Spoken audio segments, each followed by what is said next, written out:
Sifa and Susan will present to you our ordinance. Gail Baston, are you in the room anywhere? We've been looking for you. She's 3 minutes away? Then we'll come back to her. George Bennett.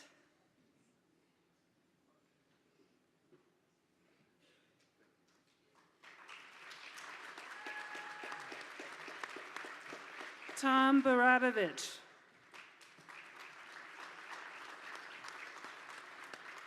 Sunday Francis Cho. Akiko Miyake Stoner.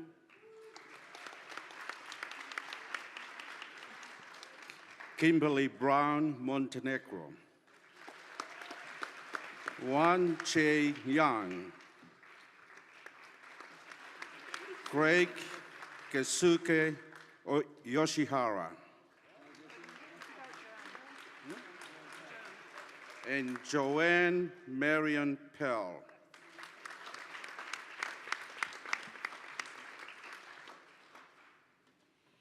And to be ordained as deacons.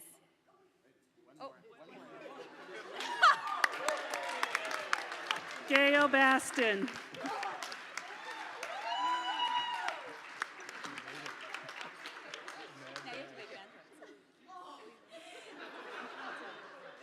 To be ordained as deacons, Stephanie Gameros.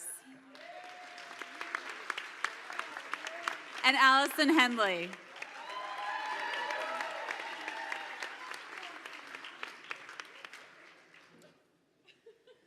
This time, we are instructed to lift up the historic questions to these persons that we are about to ordain. I think today we add a new question. What's your 40?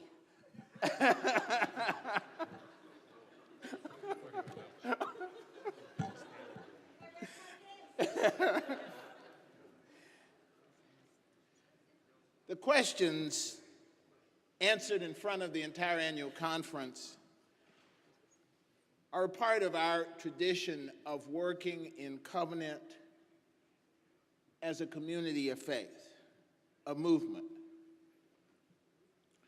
The annual conference is the church for those who we ordain. And so it is before their congregation that they are affirming their understanding of and commitment to key elements that have historically given guidance to our movement. I ask these questions now that we have studied together in retreat. Have you faith in Christ? Yes. Are you going on to perfection?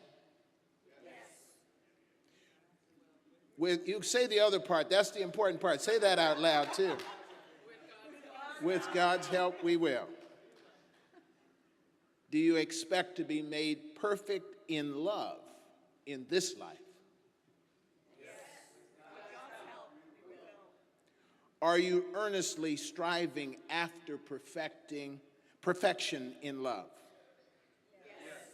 With God's help, we will. Are you resolved to devote yourself wholly to God and God's work?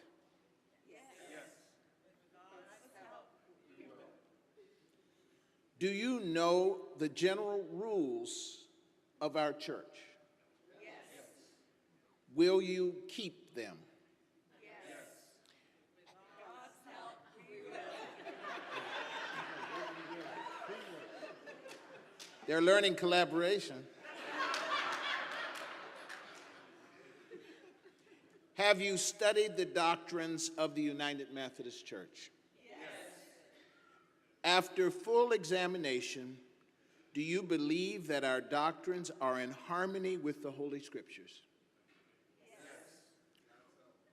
Yes.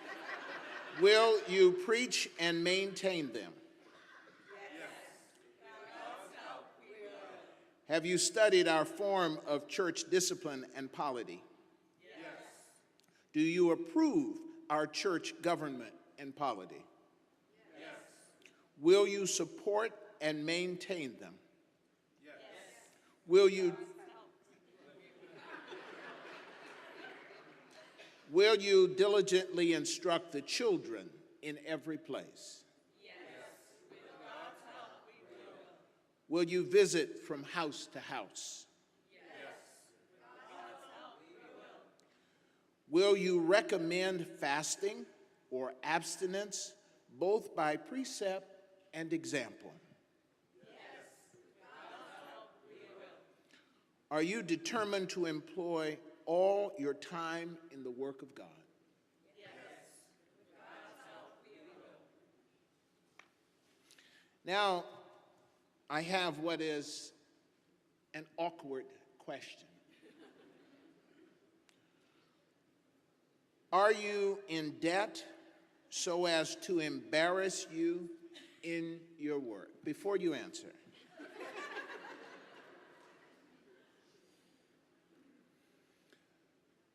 this has become a growing question.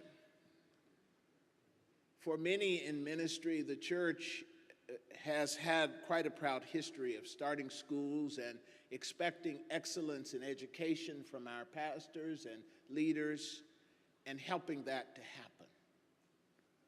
For a long, long time, persons committed to ministry found that their education were covered by scholarships that the churches paid for. Schools received large grants from the denomination that was given through apportionment dollars to pay for the cost of education so that many entering ministry could go and receive their required degrees free.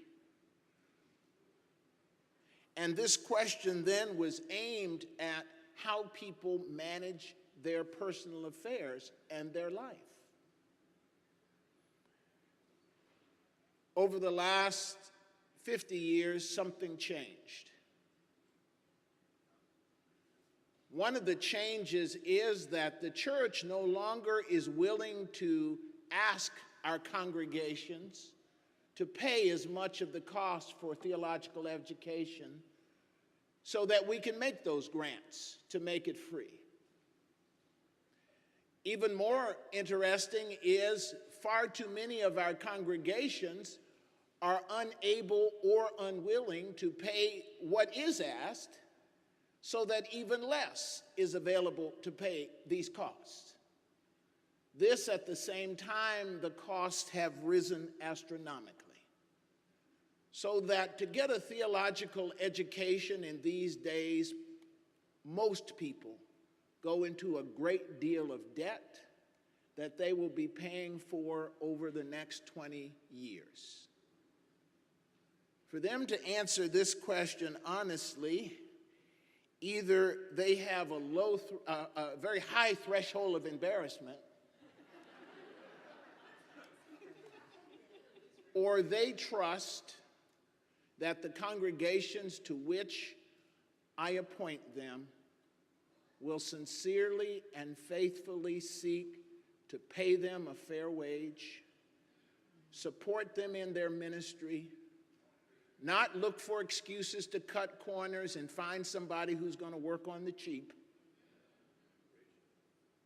And if that is true, they can have faith in you to have confidence in answering this question in the way the rules say they're supposed to answer it.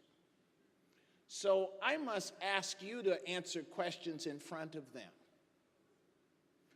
Are you willing with confidence to speak on behalf of the congregations that you lead and serve?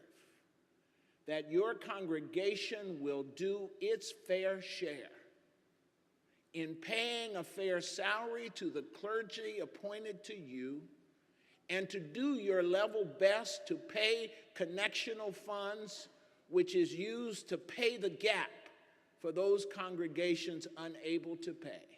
Will you be able to say yes to those questions? Yes. Thanks be to God. So, colleagues, what is your answer to the debt question? No.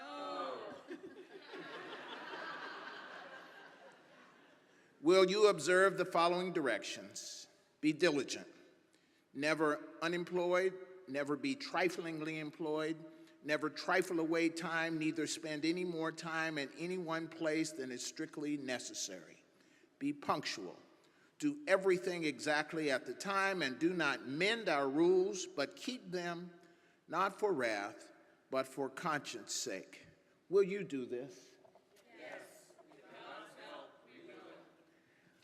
I affirm that they have appropriately answered the questions. Will you affirm them to be ordained as elders and deacons in this church? Yes, we will.